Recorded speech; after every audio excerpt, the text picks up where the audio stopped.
Bismillahirrahmanirrahim. Assalamualaikum warahmatullahi wabarakatuh.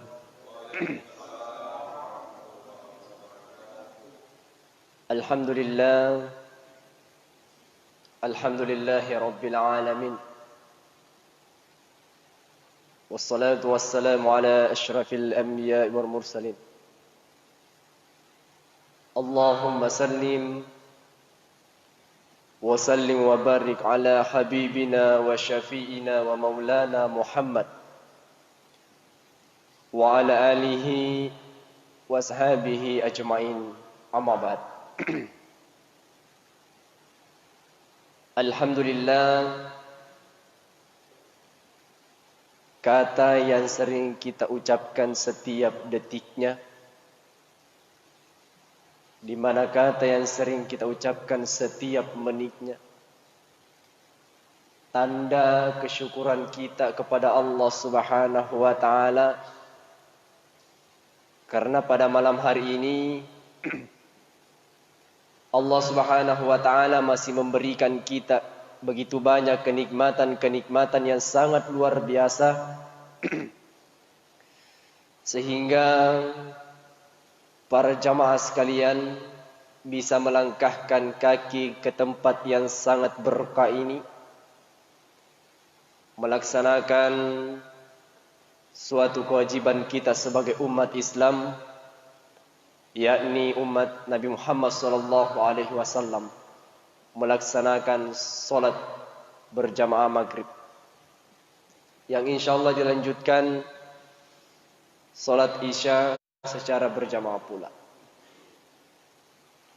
Begitu banyak saudara-saudara kita di luar sana yang ingin sekali menghadiri kajian-kajian seperti ini, tapi berbagai macam hal sehingga dia tidak bisa hadir di tempat ini. Ada yang masih diberikan semakan penyakit, atau masih ada yang tidak diberikan hidayah oleh Allah sehingga hatinya tidak bisa terketuk untuk menghadiri kajian-kajian.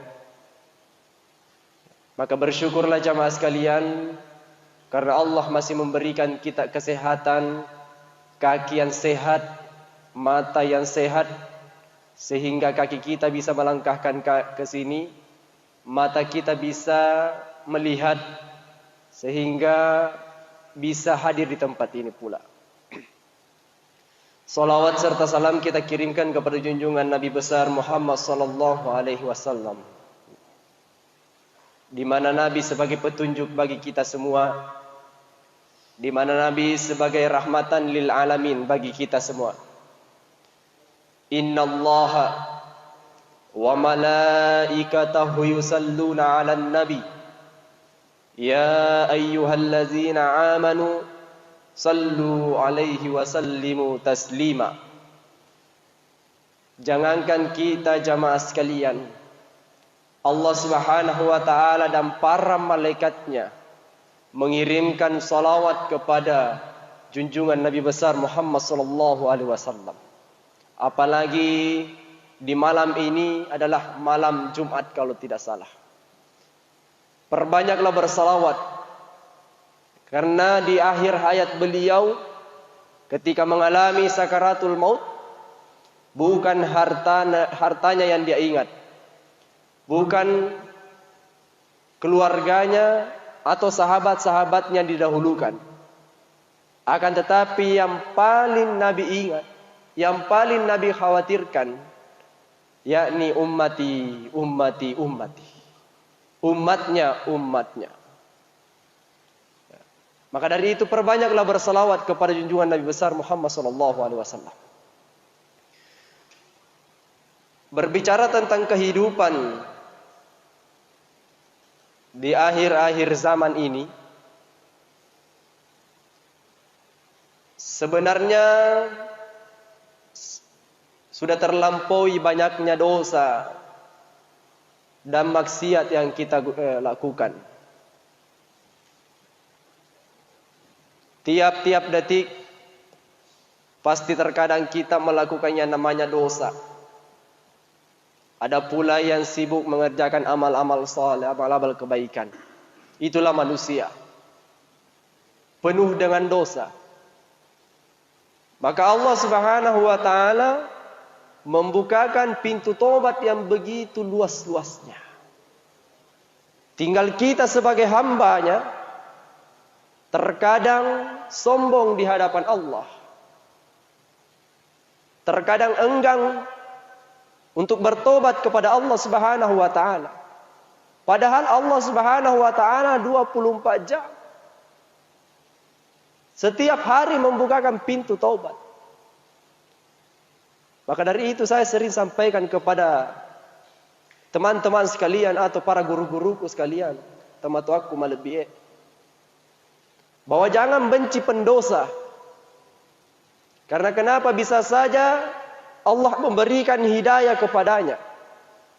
Sedangkan kita yang sibuk fokus mengerjakan amal-amal saleh, bisa saja syaitan akan menggoda kita sehingga bisa terjerumus kembali ke jalannya. Jangan benci pendosa. Ajak mereka, doakan mereka. Karena kenapa? Bisa saja dia yang diberikan hidayah oleh Allah, kita diberikan keburukan. Jangan sombong di hadapan Allah Subhanahu wa taala. Jamaah maghrib yang insyaallah dirahmati oleh Allah Subhanahu wa taala. Ketika Allah Subhanahu wa taala masih memberikan kita kesempatan untuk menghirup oksigen di muka bumi ini, pergunakanlah oksigen tersebut di jalan Allah Subhanahu wa taala. Mengapa demikian? Karena setiap harinya saya berhadapan dengan penyakit, Pak. Bahkan ada pasien saya memakai oksigen. Oksigen tersebut harganya itu kalau sekitar tingginya seperti ini, itu harganya 100.000 satu kali isi. Bayangkan 100.000. Dalam 100.000 itu kita tidak tahu berapa jam kita pakai oksigen tersebut. Padahal Allah memberikan kita oksigen itu gratis, tidak dibayar. Bayangkan kalau Allah memberikan kewajiban untuk membayar oksigen tersebut. 1 tahun kita hidup, 2 tahun dan ribuan tahun kita hidup. Bayangkan berapa kira-kira yang harus kita bayar. Tapi apa yang terjadi? Allah memberikan kita oksigen gratis tanpa dibayar sedikit pun. Nikmat yang mana lagi yang engkau dustakan? Fabi ayyi ala'i rabbikuma tukadziban. Nikmat yang mana lagi yang engkau dustakan? Sekali lagi, nikmat yang mana lagi yang engkau dustakan? Pergunakan nikmat tersebut di jalan Allah. Jangan sia-siakan. Rugi kita hidup berlama-lama di dunia ini. Rugi kalau kita tidak pergunakan di jalan Allah. Apalagi kalau kita masih muda. Tapi ingat, kematian tidak memandang muda atau tuanya. Kematian tidak memandang sakit atau sehatnya. Kapan-kapan saja Allah mau mengambil kita, memanggil kita. Detik ini pun Allah mau. Yakin dan percaya detik ini kita akan meninggal dunia. Namanya saja meninggal dunia. Berarti dunia ini ditinggalkan. Apa yang harus kita sombongkan? Insya Allah pada kesempatan yang berbahagia ini,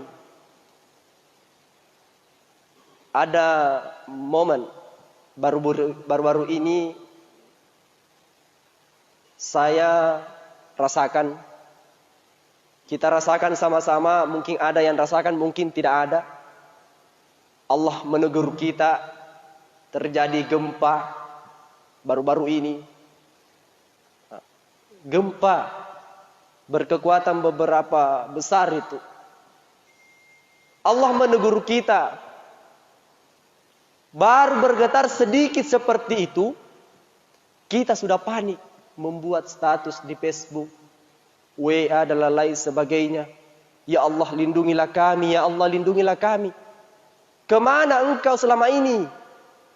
Baru kita mengingat kepada Allah ketika Allah Subhanahu wa taala menegur kita. Tapi setelah itu yakin dan percaya kita lupa lagi terhadap Allah. Lupa lagi kepada Allah. Dikerjakan lagi yang dilarang oleh Allah.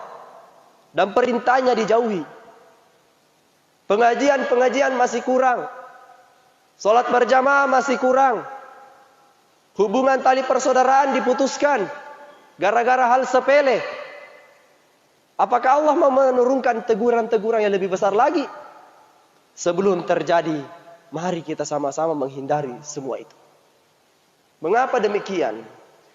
Ada beberapa penyebab musibah sehingga terjadi di negeri kita atau di negeri saudara-saudara kita di luar sana. Yang pertama karena banyaknya dosa. Dosa yang paling besar, musyrik, kemusyrikan. Pernah saya jelaskan di mana-mana setiap saya ceramah. Tinggalkan yang namanya kemusyrikan. Karena kenapa? Ini yang paling utama mengundang bencana di negeri kita. Di negeri saudara-saudara kita. Tinggalkan. Kembali saya mengingatkan yang terjadi di Palu, Sulawesi Tengah. Sebelum terjadi gempa tsunami di sana, apa yang dilakukan masyarakat? Bahkan pemerintah ikut melakukan ritual-ritual di pinggir pantai. Allah mengatakan, saya tidak akan menurunkan suatu musibah atau bencana di daerah tersebut. Kalau di daerah tersebut lebih banyak orang yang meramaikan masjid, lebih banyak orang yang berzikir, lebih banyak orang yang menghadiri pengajian. Tapi sebaliknya, kalau di daerah tersebut lebih banyak orang yang melakukan kemusyrikan, lebih banyak orang yang melakukan kemaksiatan, maka tunggu balasan Allah Subhanahu wa taala.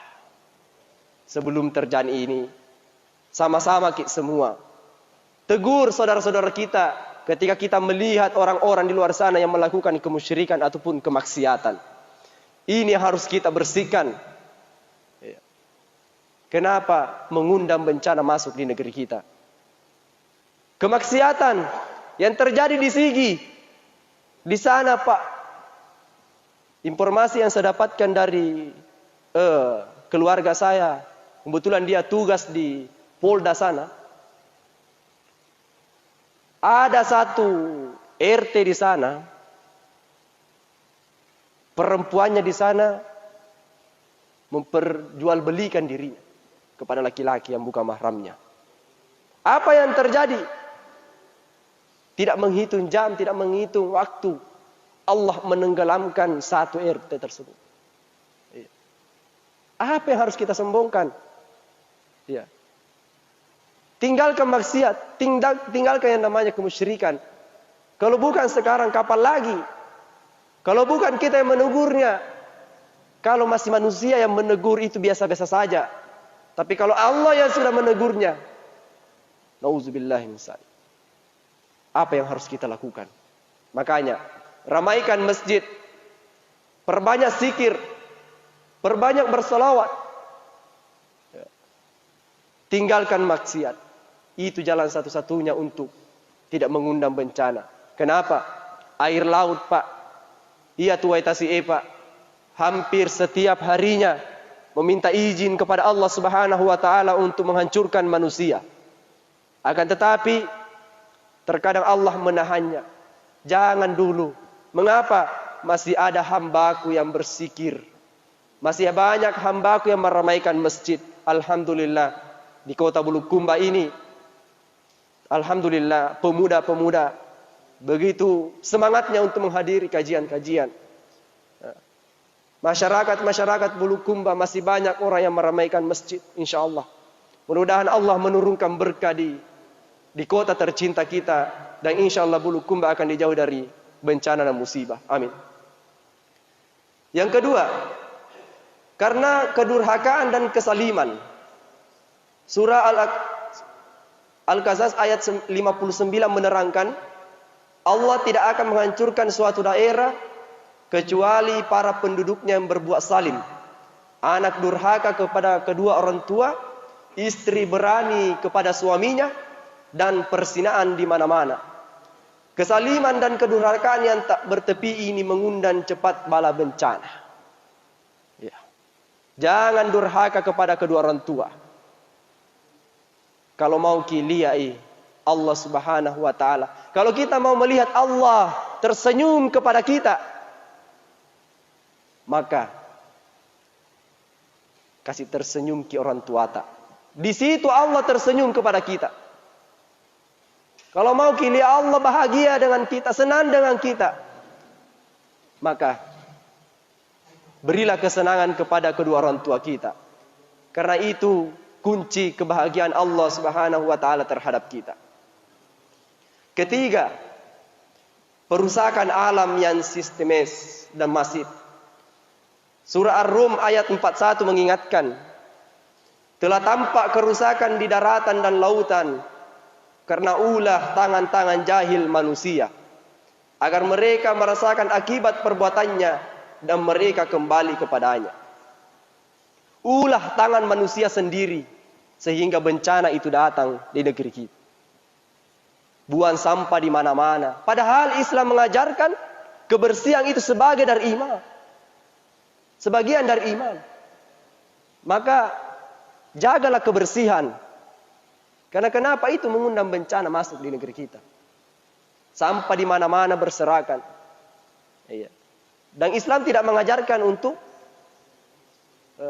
kotor, tapi bersih, suci. Nah, makanya ketika kita mau ke masjid, pakailah pakaian-pakaian yang bersih. Itu ada. Iya. Menebang pohon di mana-mana. Iya. Itu sama halnya merusak alam. Merusak ciptaan Allah Subhanahu wa taala. Ini mengundang bencana masuk di negeri kita. Yang keempat, ini yang paling penting. Karena pemimpin maksiat dan saling kepada rakyatnya. Baca dengan iman, wahai penduduk Indonesia yang mulia. Bila kami ingin menghancurkan suatu negeri, para tokohnya diingatkan untuk taat kepada Allah Subhanahu wa taala. Tapi mereka maksiat, tapi mereka berbuat zalim, tapi mereka berkhianat kepadaku. Itulah pemimpin-pemimpin yang zalim. Tapi mereka berkhianat kepada makhlukku, maka haklah untuk mereka datang bala bencana. Ingat asap yang dialami sejumlah kaum sebelum Nabi Muhammad SAW diantaranya. Kaum Ad, kaum Lut. Mereka Allah hancurkan sehancur-hancurnya. Lalu siapakah tokoh itu? Siapakah tokoh tersebut yang dimaksud oleh Allah? Yang seperti kaum Nuh dan lain sebagainya. Yakni para pemimpin. Para pemimpin kita yang disumpah atas nama Al-Quran di kepalanya akan tetapi semua dikhianati. Demi Allah, ketika bersumpah di atas nama Al-Quran, demi Allah, saya tidak akan korupsi. Apa yang terjadi? Lalu korupsi mereka. Iya. Siapa lagi?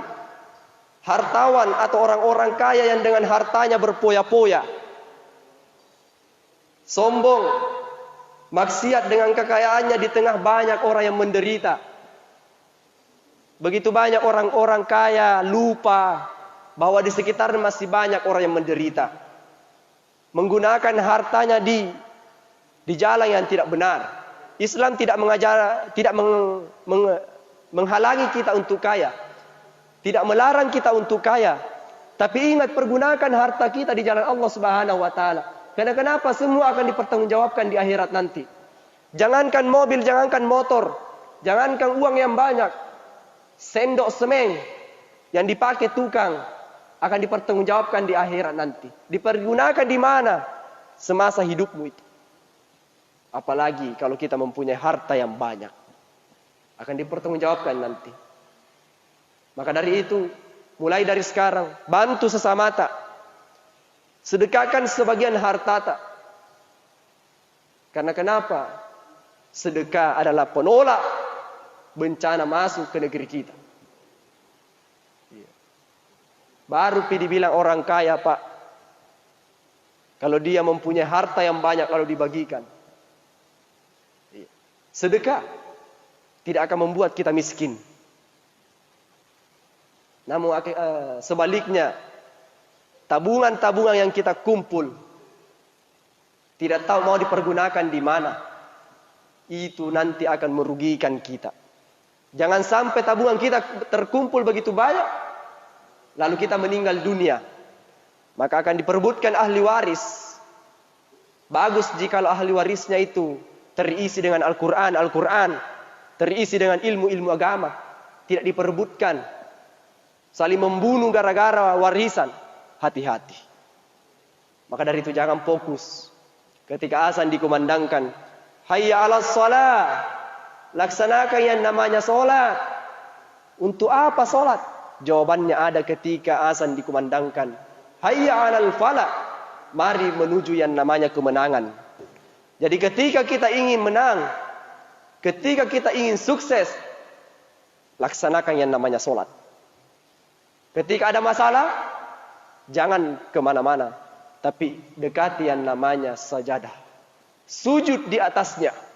Lalu berdoa kepada Allah Subhanahu wa taala.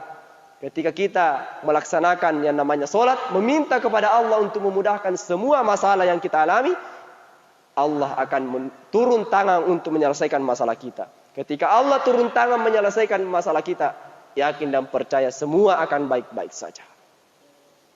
Jamaah maghrib yang insya Allah dirahmati oleh Allah Subhanahu wa taala. Pemimpin-pemimpin di luar sana banyak disumpah atas nama Al-Quran, tapi ketika dia sedang berjabat, mempunyai pangkat, dia lupa apa kewajiban yang dia harus lakukan. Sedangkan kita saja sebagai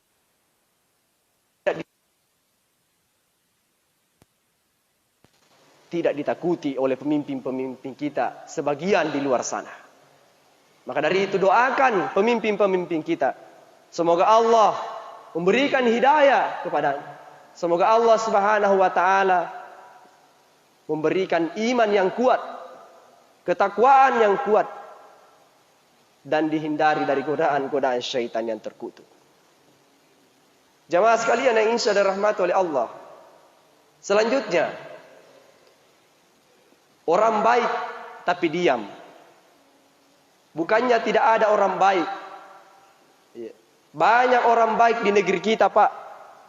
Tapi mereka lebih memilih diam dan melakukan pembiaran terhadap kejahatan dan kemungkaran. Ini yang dimaksud yang tadi. Banyak orang yang melakukan kemaksiatan di luar sana, tapi kita sebagai umat Islam tidak menegurnya. Disitulah Allah murka terhadap kita. Kalau kita melihat orang yang melakukan perbuatan dosa-dosa di luar sana, tegurlah dia. Karena kenapa? Satu yang perbuat, semua akan kena. Sama halnya dengan semut, Pak.